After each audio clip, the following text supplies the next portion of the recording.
A few weeks ago, the wise folks at Twitter deemed it necessary to suspend my access to that platform, despite the fact that I had several million followers, despite the fact that I had used the platform in good faith, despite the fact that I had put in the years of time and effort necessary to gain such an extensive following, despite the fact as well that I was a genuine force on Twitter, trending with a rather appalling and frightening degree of regularity.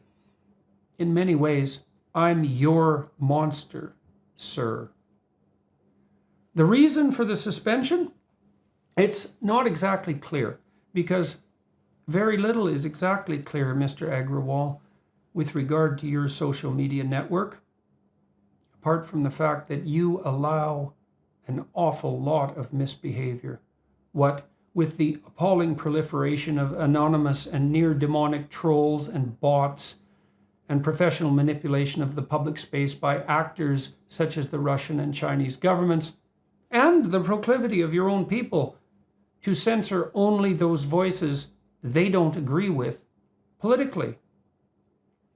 The tweet that brought about my suspension was one directed, for better or worse, at the actress/actor Ellen, now Elliot Page, who I criticized, along with his or her physician, for publicly trumpeting and publicizing the decision to have her perfectly functional breasts removed in the attempt to switch sexes, which decision was up to him or her, and appropriately I at least half suppose, but which also served as a much publicized, more than 1.5 million Instagram likes, model for confused adolescents who might be considering, in their juvenile confusion, walking down the same direly and irreversibly damaging road.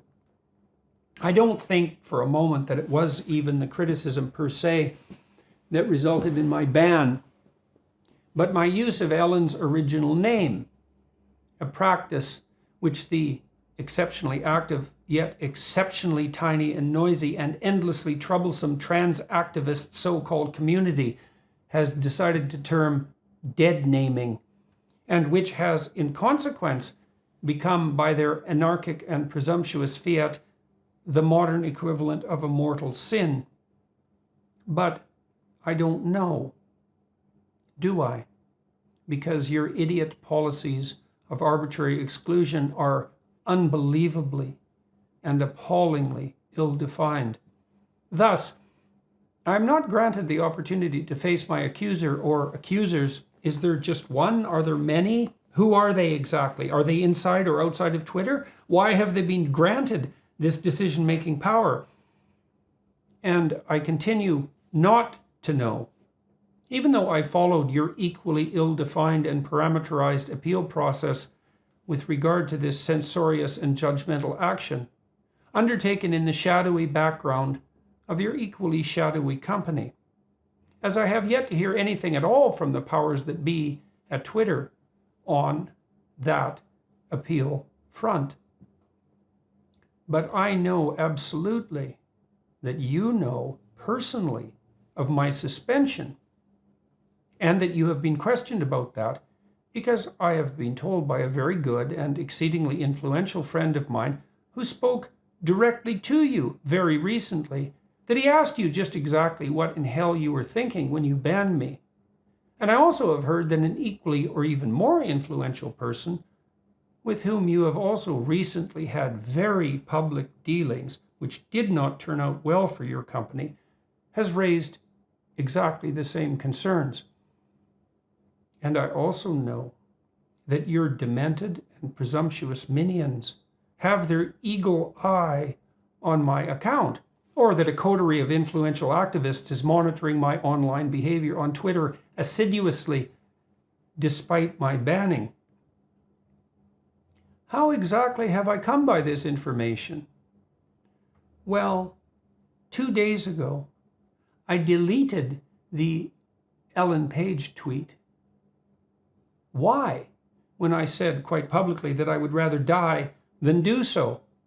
Well, I needed to do some house cleaning on my account in relationship to some other tweets I had posted many months ago. A relatively minor matter, but one that became a somewhat pressing practical necessity. Afterward, I reposted a screenshot of the page tweet stating that I was obliged to do so, as I had given my word that I would not delete it despite my suspension and the attempt at public shaming that suspension hypothetically constituted. And bingo! Within hours, I was banned again. So your staff can act pretty damn fast when it comes to registering and reacting to my hypothetical misbehavior, but are pretty darn slow when it comes to, say, responding in any manner whatsoever to the appeal I submitted, objecting to the ban, or at least raising questions about its rationale. Now, those opposed to my views, and indeed the fact of my very existence, might object, and do so frequently and vociferously on your hellhole of a platform. Hey, self-proclaimed evil capitalist and proclaimer of the value of free speech, the CEO of free market Twitter and his propagandistic minions have the right to allow or disallow anyone they choose to post on their privately owned platform. And that is true. You and they, see that care with pronouns, have that right, but have also clearly accepted a commensurate, although more implicit responsibility. In principle, at least, Twitter is a platform that owes its very existence to the habit, tradition, and right of free speech, the very foundation stone of the great country in which you operate, and has as the only possible justification for that existence outside of sheer instrumental greed its hypothetical contribution to the exchange of views that make up part of philosophical and political discourse, and humor and wit, and indeed the narcissistic and often near psychopathic commentary that accompanies such exchange, particularly in its electronically mediated form.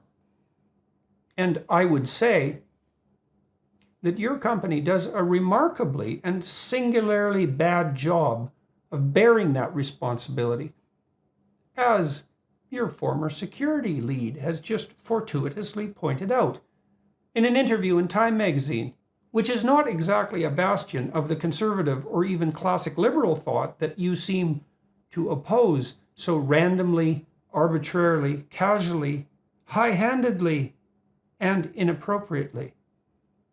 Peter Zatko, your former security lead, has painted, in the words of that same Time magazine, quote, a damning portrait of a company in crisis. In an 84-page complaint to federal regulatory agencies and the Department of Justice, which was first reported by the Washington Post and CNN, and which Time obtained from a congressional source, he describes Twitter as crippled by rudderless and dishonest leadership, beset by egregious privacy and security flaws, tainted by foreign influence, a danger to national security, and susceptible even to total collapse.